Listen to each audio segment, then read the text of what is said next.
al-fus abada pada dia waktu dan tempat dan semua.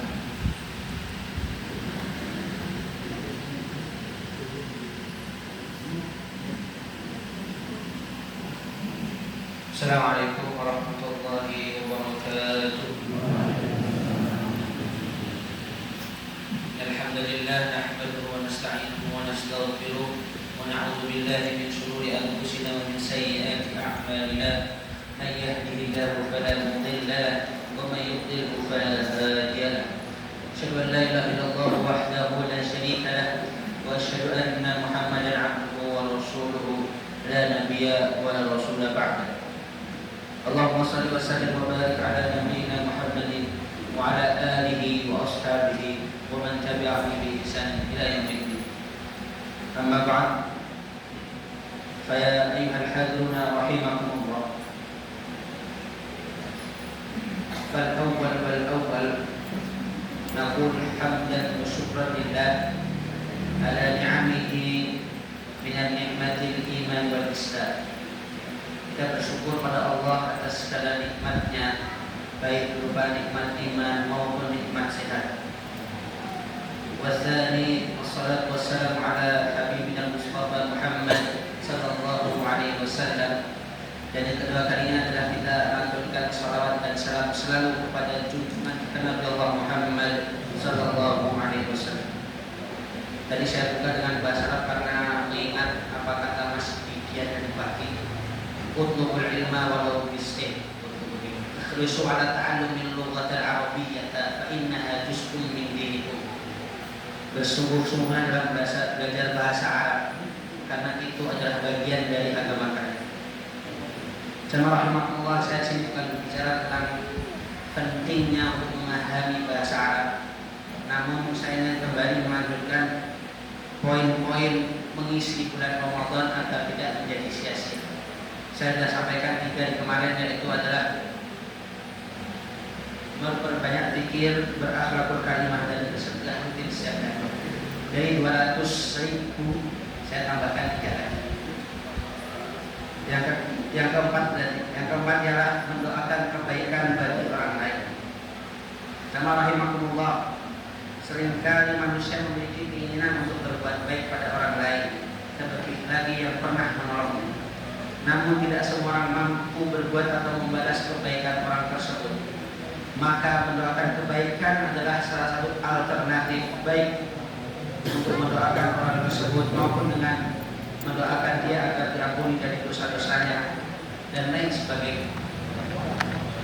Dan yang paling baik bentuk doa kepada orang lain adalah yang tidak diketahui oleh orang tersebut. Rasulullah SAW bersabda, tidaklah seorang muslim yang mendoakan kebaikan bagi saudaranya tanpa sepengetahuannya, melainkan malaikat akan berkata dan untuk menduga kebaikannya tersebut. Hadis riwayat Muslim. Poin yang kelima, jamaah rahimakumullah, ialah memberi makan hewan atau makhluk hidup.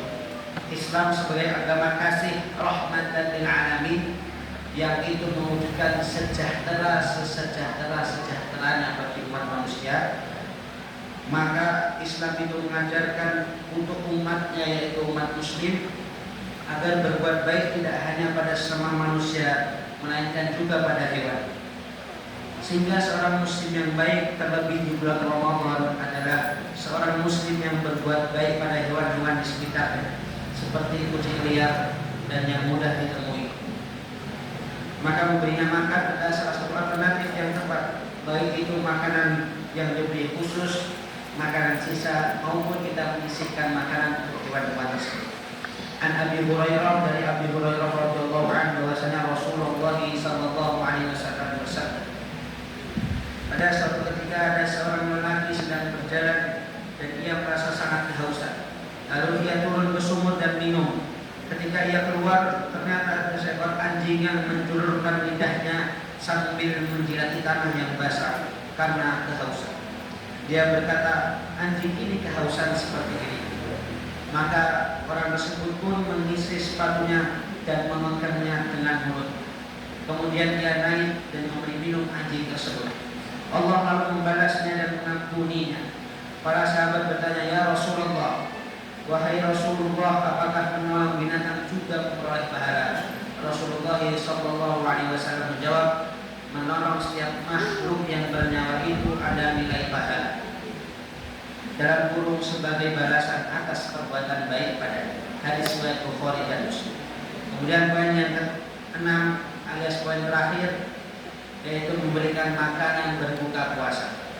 Seorang muslim yang baik adalah yang mengharapkan kebaikan pada seorang muslim lainnya, sebagaimana dirinya mengharapkan mendapat kebaikan tersebut, sehingga mentraktir atau memberikan makanan untuk berbuka puasa untuk seorang atau dua orang teman juga menjadi amalan yang mudah yang disarankan. Juga seperti menyiapkan menu untuk berbuka puasa dan lain-lain. Rasulullah SAW bersabda, barang siapa yang memberi buka puasa seseorang, maka baginya pahala semisalnya tanpa mengurangi pahala orang yang berpuasa sedikit. Hadis riwayat Tirmidzi. Maka itu dia jamaah rahimahullah, 6 poin amalan di bulan Ramadan yang kita bisa istiqomahkan. Yang pertama adalah memperbanyak zikir, kemudian berakhlakul karimah, rutin bersedekah setiap harinya, mendoakan kebaikan bagi orang lain, memberi makan hewan, dan juga memberikan makanan berbuka puasa. Juga saya ingin menyampaikan, mumpung mendekati 10 hari terakhir bulan Ramadan, malamnya di mana ada malam Lailatul Qadar, dalam Quran surat An-Nasr, Al-Qadar. surat apa ya? Al-Qadar, Pak Walwal. Inna anzalnahu fi lailatul qadar. Sungguhnya kami turunkan ia Al-Quran itu pada malam Lailatul Qadar. Jamaah rahimahullah, hal ini menunjukkan bahwasanya mengisi waktu malam di malam Lailatul Qadar itu banyak dianjurkan dengan memperbanyak dengan membaca Al-Quran, karena itulah yang menjadikan malam itu mulia, karena di situ turun waktu turunnya Al-Quran. Saya ada cerita dari teman saya, yaitu teman sekelas saya di Mu'alif. Saat itu ia masih berusia 3 SMP, belum menjadi orang tua, yang belum punya keluarga, belum memiliki tanggung jawab yang berat, dan hanya belajar tidur di asrama. Kala itu ia menikmati 10 hari terakhir di bulan Ramadan dengan memperbanyak membaca Al-Quran dan main Mobile Legends. Ini cerita jujur. Beliau di malam hari, setiap malam Lailatul Qadar, beliau banyak membaca Al-Quran dan ada main Mobile Legends. Namun di satu hari dia mendapatkan momen di mana ketika ia duduk di malam hari itu, dia merasakan keheningan, merasakan kesunyian dan ketenangan hati, sementara masjidnya berada di pinggir jalan yang itu menjadi jalan umum untuk mobil lalu lalang. Maka hal ini menjadi menarik, bahwasanya kesempatan orang untuk mendapatkan Lailatul Qadar itu sangatlah besar. Tidak hanya dengan membaca Al-Quran, bisa juga dengan mengisi dengan sholat-sholat sunnah dan juga berzikir pada Allah Subhanahu wa Ta'ala. Bahkan dengan sedikit bermain game saja teman saya bisa mendapatkan Lailatul Qadar. Maka ini menjadi motivasi bagi diri saya saat itu, bahwasanya 10 hari terakhir ini harus kita semangatkan dan harus kita rutinkan setiap hari tanpa tolong sedikit pun, dengan mengisinya dengan membaca Al-Quran, berzikir, dan sholat-sholat sunnah yang dianjurkan. Mungkin itu jamaah rahimahumullah. Semoga apa yang saya sampaikan ini bisa memberikan manfaat dan bisa memberi pahala bagi saya. Amin amin. Kurang lebihnya mohon maaf. Aqulu qouli hadza wa astaghfirullah li wa lakum fastaghfiruhu innahu huwal ghafurur rahim. Wassalamualaikum warahmatullahi wabarakatuh.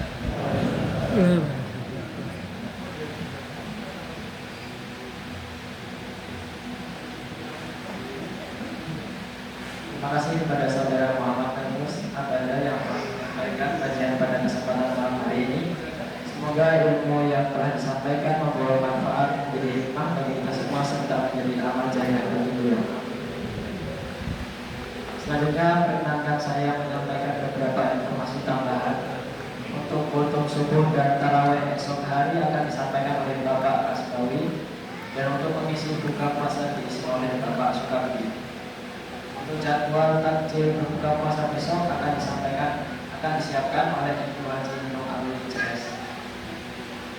Sementara total infak yang terkumpul saat ini sebesar 12.150.000 rupiah. Hadirin dan hadirat yang dirahmati Allah, dengan berakhirnya seluruh rangkaian pada malam hari ini, marilah kita tutup dengan membaca doa pada